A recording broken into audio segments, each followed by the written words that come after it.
everyone, this is MrsGalvan. Today we're going to be talking about teaching beginning readers. When we teach beginning readers, we're basically going to start teaching them about sounds and about symbols or letters. Then we're going to put those together. Eventually we're going to have them reading words and even spelling. When we teach about sounds, there's lots of different skills that we can focus on. They're called Phonological Awareness skills and Phonemic Awareness skills.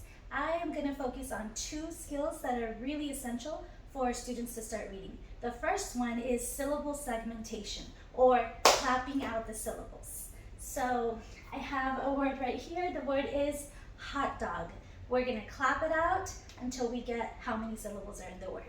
Hot dog. Two syllables.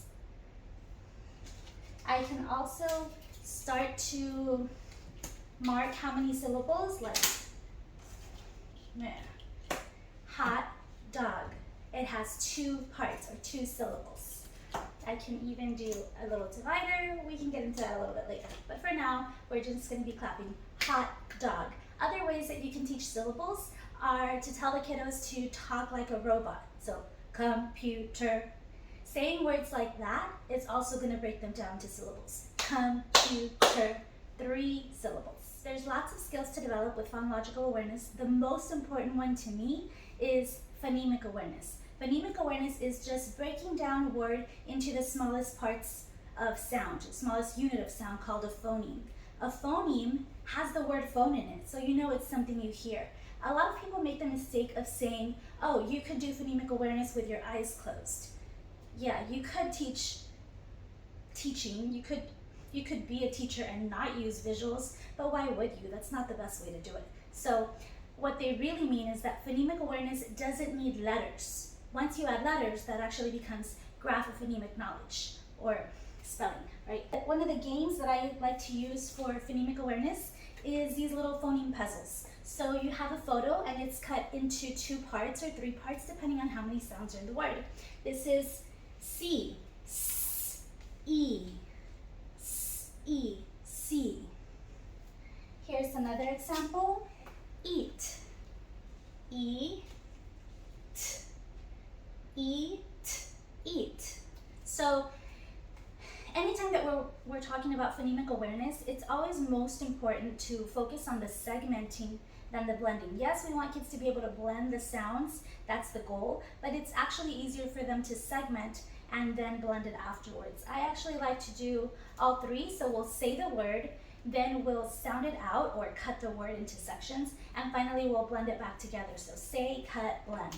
I would say eat, eat, eat, all 3 pieces. Here's another example of phonemic awareness with a word that has 3 sounds or 3 phonemes. Feet, E, T, feet. These are the CVCe bingo calling cards. It's one of the resources that I like to use for phoneme segmentation. So we're going to say the word map, then we're going to sound it out. A, p, map. There's 3 sounds. A, p, map. We're going to continue using these visuals for the students.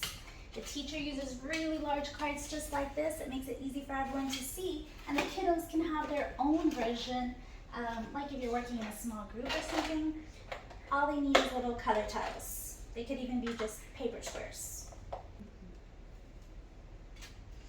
These are some CVCe bingo calling cards that I like to use for phoneme segmentation. We're going to say the word, segment it, and then blend it back together. Map. A, p, map. Let's try another one.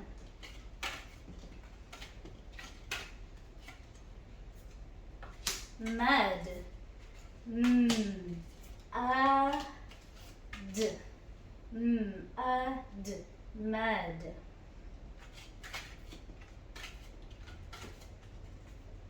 Mop.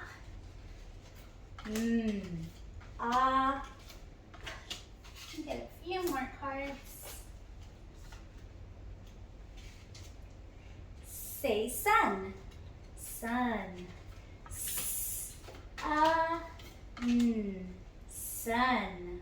So we start with the cards, and then in a little bit we're going to move to some boxes. Sub, s, b, sub.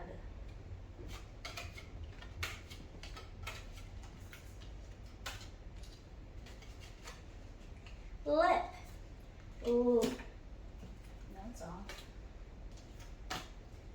Lip, ooh, lip. Once your students develop phonemic awareness, we're going to switch from squares to sound boxes. So we did map, p.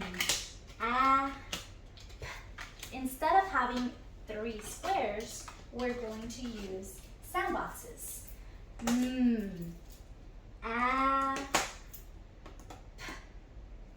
There's 3 sounds in the word map. P. What letter makes the sound? We write the letter M. What letter makes the sound? We write the letter A. And finally, P. What letter makes the P sound? We write the letter P. We would write the letters in. Now, this is a really good way of using sound boxes as a graphic organizer for spelling. It's actually my favorite routine to teach. The only problem with this is that sometimes they're not sure which letter makes the M sound. If students need support, there's nothing here to help them. So they kind of sit there and they get discouraged about reading. Let me tell you a little story about a little girl that I had one year. I've been teaching already for a while. I taught 4th, 2nd, kinder, and then I was going to teach 1st grade this year. The problem was I was going to teach 1st grade, but I was new to the grade level. I had never taught 1st grade before. I had taught kinder, I had taught 2nd, so I knew what came before, what came after, but not quite 1st grade. One year, I had a new student. She was super cute with short curly hair. Let's call her Amy. It was the beginning of the year. Her parents came to meet the teacher and asked me to help her as much as I could in class. You see, she had been retained in 1st grade, and they wanted me to help her as much as I could in the class, which of course I was ready and willing to do, but they also wanted to know how they could help her at home. Amy had just been identified as needing additional educational services, and her parents were really, I guess, a little frustrated. And this was around the time that I really started to look for effective methods of teaching. I had just taken a class on beginning literacy while I was working on my master's in education, and I had also just attended a lot of 1st grade reading teacher training. So one of the strategies that I came across was a soundboard. And a soundboard was basically a bunch of little pieces of paper that had a letter on it. On the first day, we tried an activity, and it went okay. The letters were there. Some of the kids didn't know what sounds the letters made, so there was that trouble of no visual support for the child. And of course, on the 2nd day, everyone had lost a little paper, so it didn't go well, right? That's when I came up with the alphabet mat. And the alphabet mat was the first tool that I used to teach Amy how to read. By the end of the year, she was reading. This was the one thing that I gave to the parents so that they could work with her at home. Let me show you the alphabet mat. Now let's try the same activity using the alphabet map. Map, What letter makes the sound? If kiddos know it, great, but if they don't, there's a little picture and they could say like mittens. Apple. Pig. App. Sun. How many syllables? Sun. 1 syllable. Let's sound it out. Sun. S like snake. Like umbrella. Like nest. Sun. Amy had her own little alphabet map. At first, we didn't spell words. We just made sounds and pulled the letter down. So I might say and all they had to do was bring the letter M down. Because there was Velcro, the little pieces didn't get lost. They could put them right back. Notice how on the alphabet map we're focusing on lowercase letters. That's because when kiddos are learning to read, most of the words in their books are going to be lowercase letters. That's why I don't focus on capital letters at first. I also like to use a lot of movement when teaching phonemic awareness. Sun, sun. This helps kids cut the word or segment it and finally blend it back together. This is the Soundbox graphic organizer routine. So we've got a little half sheet here with notes on how to do it, but I'm going to go ahead and demonstrate it for you. We're going to say the word, we're going to do the syllables, then sound out each syllable, and finally we're going to write the letters in place. So, hot dog, how many syllables? Hot dog, 2 syllables. We're going to mark that hot dog. It has 2 parts to the word, 2 different sections, right? The first part is hot. Let's sound it out. Ah, t, 3 sounds, 3 sound boxes. Ah, t, hot.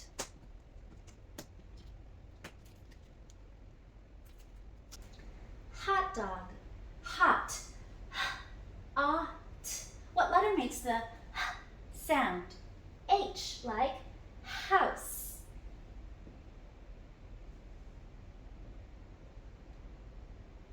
Ah, like octopus. T, like tree.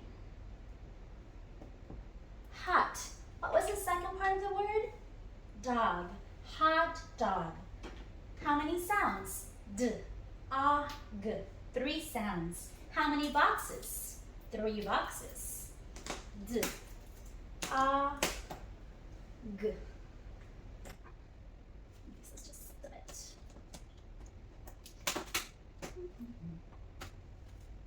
What letter makes the D sound? D, like dog. Ah, like octopus. G, like girl. Hot dog, hot dog. When you do this activity with kinders or first graders, they get super excited because they're spelling big words, but really we're just using these sound boxes to help us like graphic organizers. So I call this Soundbox Go routine, where the Go stands for graphic organizers. Let's try using sound boxes for CVCe words. Bake, b, a, k. How many sounds? 3. How many boxes? 3. B, a, k. Notice that in the CVCe word, the letter A says its name. Bake, b, a, k. B, like bat. A, like the letter A. K, like kite. Uh-oh, that looks like ack, back. I need to add a letter E. Silent E tells the letter A to say its name. Bake, b, a, k, bake. You can even take this notch up. This is a higher level of difficulty. Now we're going to try a compound word. Say cupcake. Cupcake. How many syllables? Cupcake. 2 syllables. I'm going to separate it into 2 parts. Cup, cake. Let's say just the first part, cup. How many sounds? K, p, 3. 3 sounds. How many boxes? 3 boxes. K, p, cup.